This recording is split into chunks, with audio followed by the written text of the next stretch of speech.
now for the first time on TV. The stories and reports of the people who fly and the aircraft they fly. And you are invited in an exciting, pulse-pumping new television series designed for everyone who has ever gazed skywards and dreamt of slipping the bonds of Earth. The Aviators. This week on The Aviators, we're taking you inside an en route air traffic control center. We show you an air show at the home of the Aviators. We check out the original corporate aircraft, the Beech Staggerwing. And we learn what the AOPA is doing to protect general aviation in America. From the Boundary Bay Airport, this is The Aviators. When most people think about air traffic control, they think about control towers. But if you're on an instrument flight anywhere in the world, an air traffic controller in a building like this, an air route control center, is looking after your flight. The Aviators is going to take you on an exclusive inside look. Air traffic control in Canada is the responsibility of NAV Canada, and to keep the skies safe, NAV Canada manages 41 airport air traffic towers and 7 area control centers across the country. While in numbers there are more towers, the majority of air traffic controllers work in radar stations or en route centers. Previously on The Aviators, we took you inside the tower at Toronto's Pearson International Airport. Today we're going to take you inside the Toronto Area Control Center. While there, we spoke to air traffic controller Ian Thatcher about a number of things, including what the difference is between en route and tower controllers. The large difference between tower and en route air traffic control.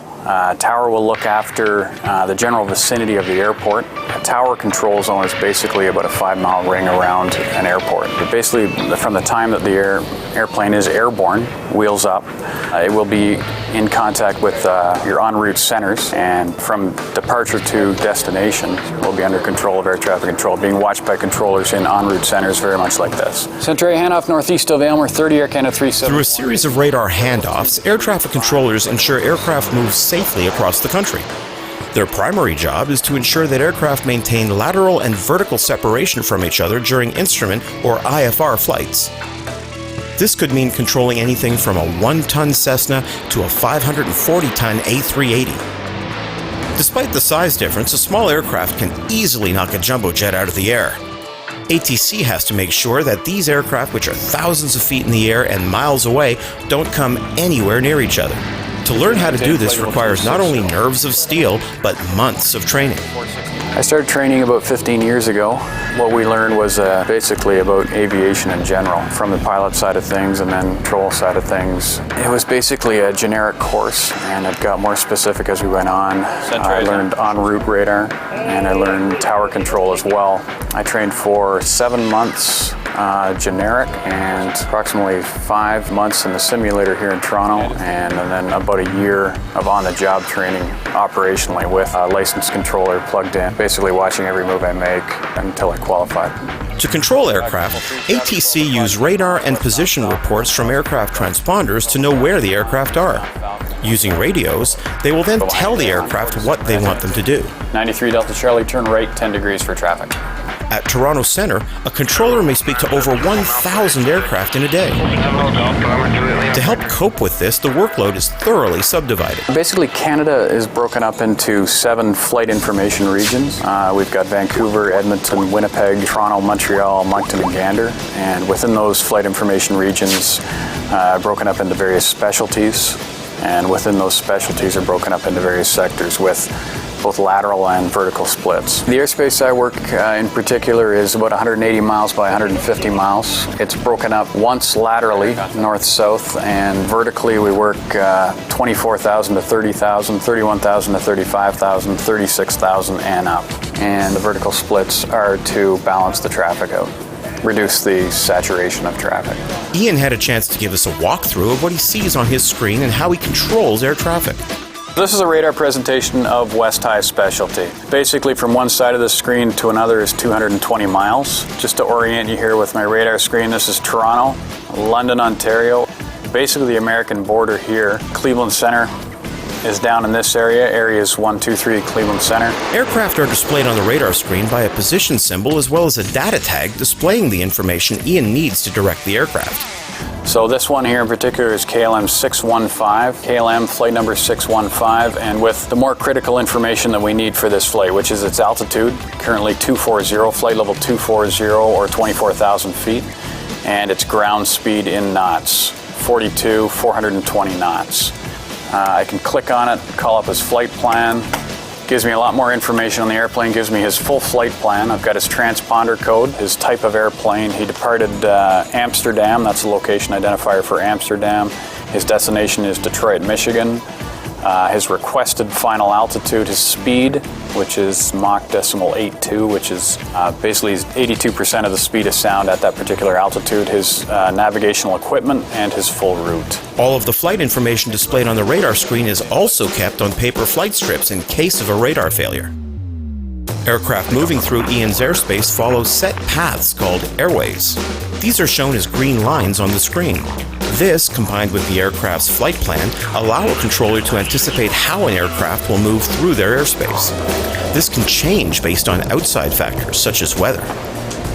Weather has a massive impact on air traffic control, more than I ever imagined before I got into ATC. Thunderstorms in particular will throw a major monkey wrench into our operation. Airplanes will go hundreds of miles off course to circumvent thunderstorms due to the violent weather associated. When you take airplanes off the organized flight paths, the complexity of the airspace can increase greatly. Air traffic control is not an easy job, and the responsibility weighs heavily on these controllers who know that each dot on the radar screen represents an aircraft with hundreds of lives on board. But according to Ian, it's a job he enjoys. Some of my favorite parts are the adrenaline rush involved with working high complexity, high volume traffic. I find the job challenging, rewarding. It's a surprisingly light environment to work in, serious as it is. People I work with keep it very light, and I'd want people to understand that it's a difficult job, very challenging job. I'd like people to know that they are being watched for the entire time they're in the air, and that they're under the control of a lot of professional, highly trained people. American 469, roger, maintain flight level 280, KLM 615, heavy, roger. Air Canada 301, maintain flight level 290. Flight level 290 for Air Canada 301.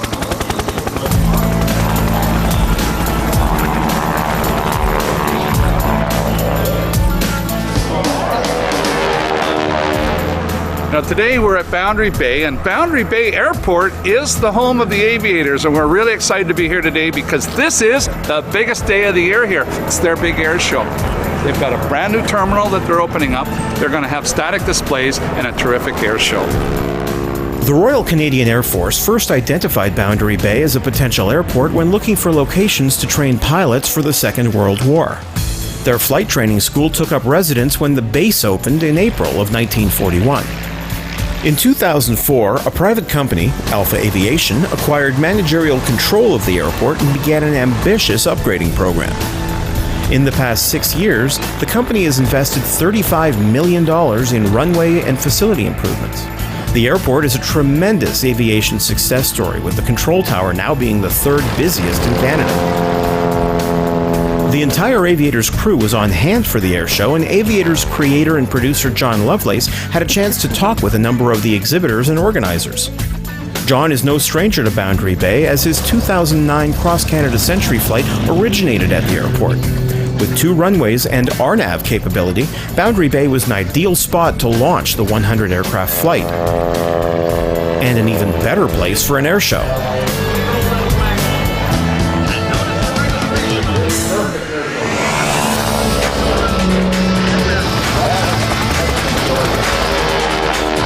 A wide variety of performers made appearances at Boundary Bay, from vintage warbirds to a Canadian Forces CH-149 Cormorant helicopter.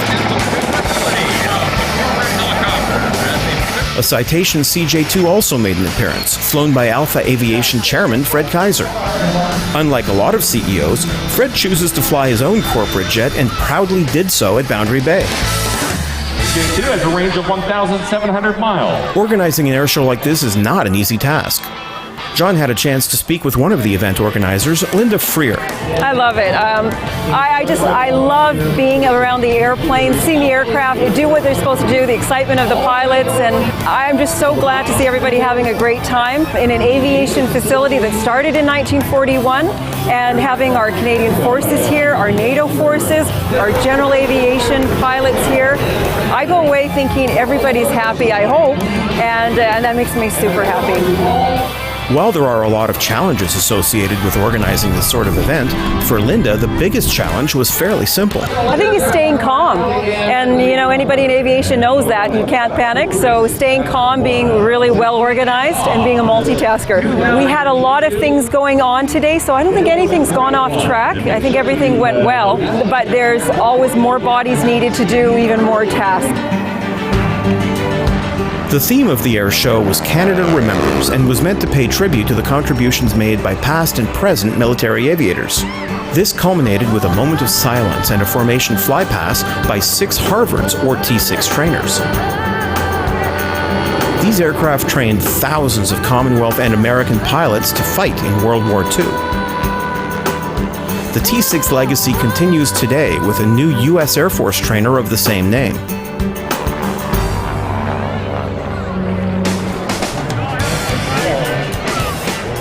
The show was an overwhelming success. Weather cooperated, and Linda estimated the crowd to be anywhere from 8,000 to 10,000 people. The big reason for this? Admission was free. It's free. It's a free event. It is, because you know how expensive air shows are to produce, and we rely heavily on our corporate sponsorship. We donate a lot of money, Alpha Aviation, to make this happen, and does the Corporation of Delta. But our pilots fly, they fly for the love of flying, and our sponsors come on board to take care of all the other costs that are involved with this. So we're very, very grateful to our sponsors. At the end of the day, while organizing the show may have been stressful, the roar of the engines, the thrill of the crowds, and the image of aircraft tumbling across the sky makes the event all worthwhile.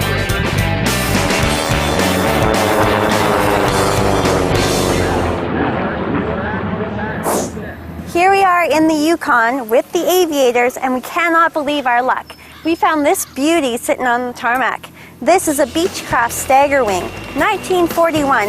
It's got a Pratt & Whitney R985 450 horsepower engine. This is just fantastic, all fabric, and we were lucky enough to track down the owner. Designed in the 1930s, the Beechcraft Staggerwing was a fast and powerful aircraft for business executives. The company's founder, Walter H. Beech, was a successful airplane designer and businessman whose innovations on the Staggerwing gave birth to corporate aviation. As the premier executive aircraft of the time, it set the standard for business travel for decades. This legacy continues today with Hawker Beechcraft, who manufacture best-in-class aircraft for business, military, and training uses. Raylene Ranger is no stranger to the cockpit. She's an accomplished floatplane pilot and today flies 737s for a large international carrier. Ray couldn't wait to chat with this plane's owner, Thomas Thomas. Hi, Thomas. Hi, how are you? Good, how are you? Couldn't be better. I love your aircraft. Where did you get this from? I just brought it up from California about 3 weeks ago. And why this airplane? The Beechcraft Staggerwing is everybody's dream airplane. It's the kind of airplane you never think you'd be able to own. And an opportunity came along, and here I am. The Staggerwing gets its name from the unique stagger of the upper wing. Traditionally on biplanes, the lower wing is in line with the upper one. Surprisingly, this unconventional design improved air handling significantly. The handling is absolutely fantastic. This airplane will never completely stall. The leading wing will stall, and nose will drop just a little bit, and the top wing keeps flying. It'll pick up again. Never lose aileron control. It's very docile. Visibility in the air is fantastic. Ground handling can be a little bit of a challenge. It's like driving with your hood up. Less than 800 Model 17 Staggerwings were built, and only about 70 are currently registered to fly. This terrific example has been painstakingly restored to its original state, with a traditional paint scheme and refurbished fabric coverings. What's your favorite aspect of this aircraft? The looks of the airplane, of course, really gets your attention, but the flying characteristics are just fabulous. And it's fast. It keeps up with today's airplanes. And it was 1.5 times as fast as the airliners of its day. So tell me about the interior of this aircraft. Is it all wood? The interior is wooden fabric, the seats are leather. It's all restored original, except for the instrument panel, it's been modernized. Can we go take a look? Of course. All right.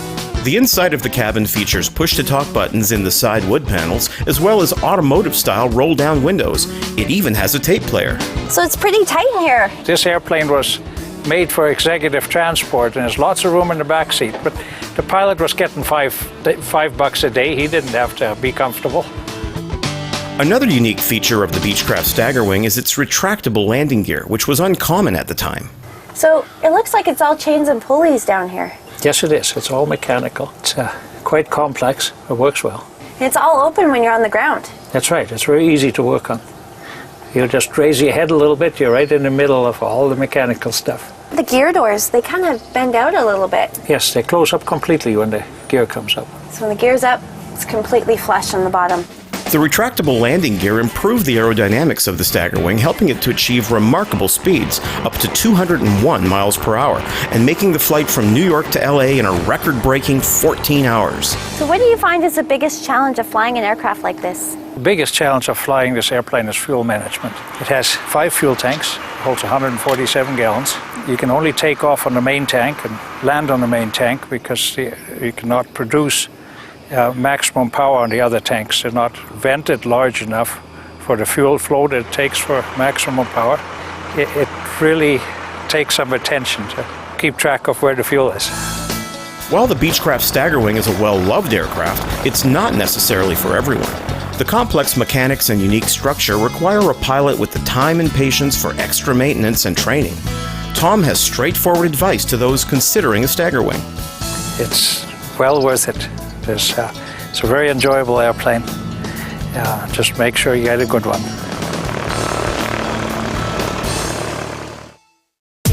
Well into the second century of powered flight, general aviation continues to play a large role in the day-to-day lives of people across North America. The Aircraft Owners and Pilots Association, or AOPA, was founded to protect and advocate the importance of general aviation.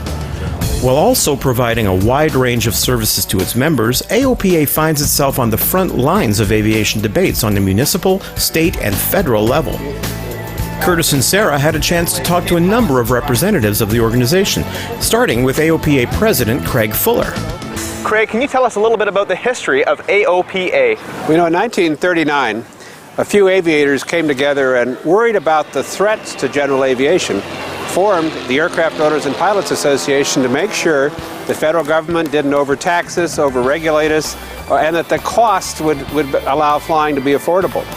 In the years immediately following World War II, the AOPA experienced explosive growth in its membership. This would continue throughout the 20th century. The organization now has over 400,000 members. What sorts of services does AOPA provide for its membership? I think one of the best services is the Pilot Information Center.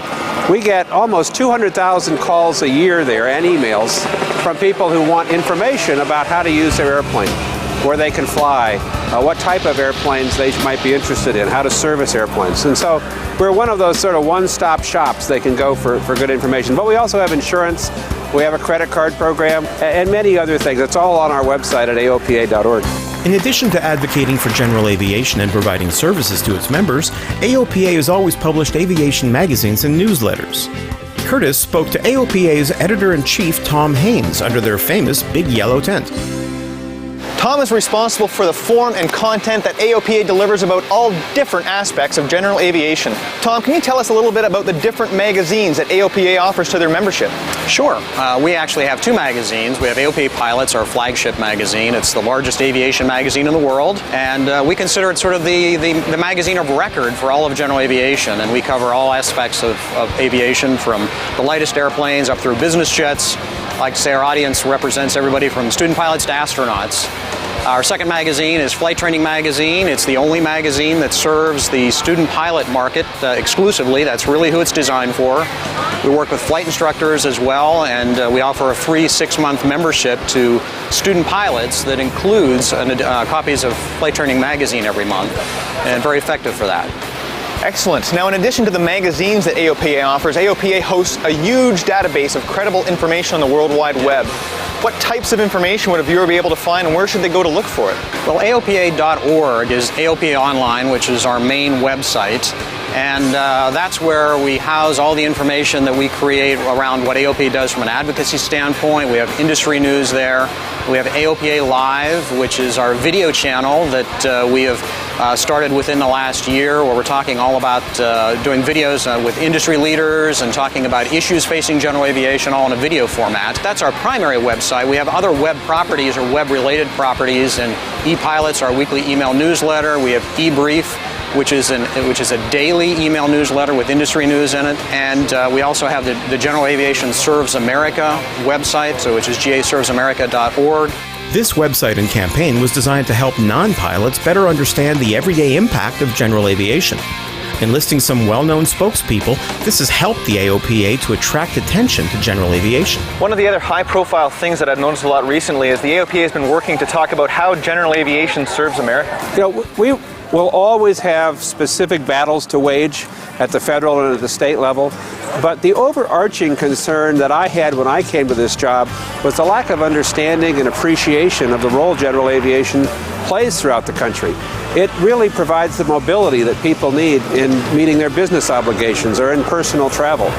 The airlines serve over 400 airports, but there are 5,200 public use community airports around the country that our general aviation aircraft use. And they use them for healthcare flights to hospitals, for transplanting organs. Law enforcement uses general aviation. Businesses of all sizes use general aviation.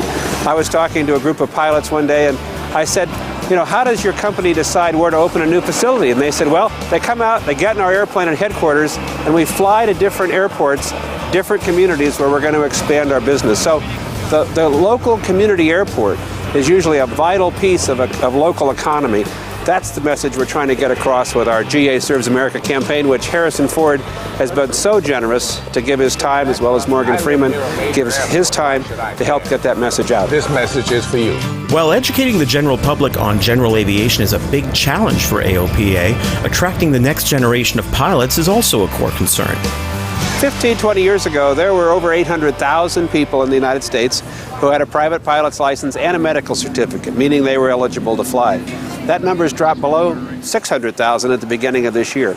And we have to do two things. We have to both attract people to flying, get them interested in flying, but we also have to make sure that when they're interested, they can successfully go through a flight training program. It's really time to ask ourselves whether we have the right paradigm. So much has happened in training in other kinds of areas that I think we need to take a look and make sure that when somebody has an interest in learning to fly, that aircraft is accessible, an instructor is accessible, they have a good experience in flight training.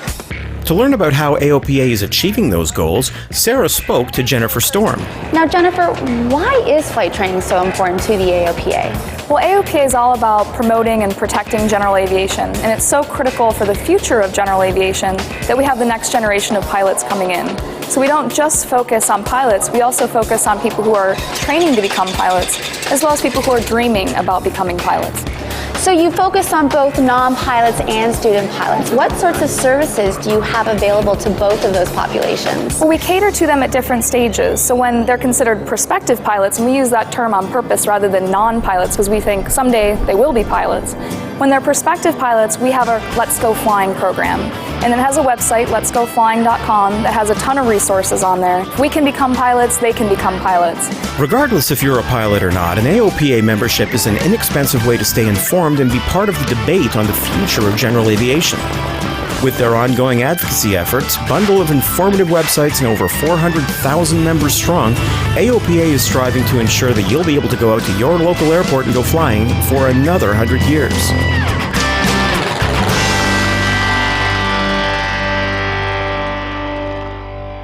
The Aviators, for everyone who has ever gazed skywards. For more information on today's segments, visit www.theaviators.tv.